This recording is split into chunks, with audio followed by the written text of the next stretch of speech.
kids! Today we are going to draw a cute dinosaur. First, let's draw a big round head. Very good!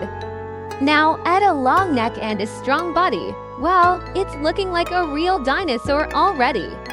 Let's give it a long tail and short legs. Don't forget the little spikes on its back.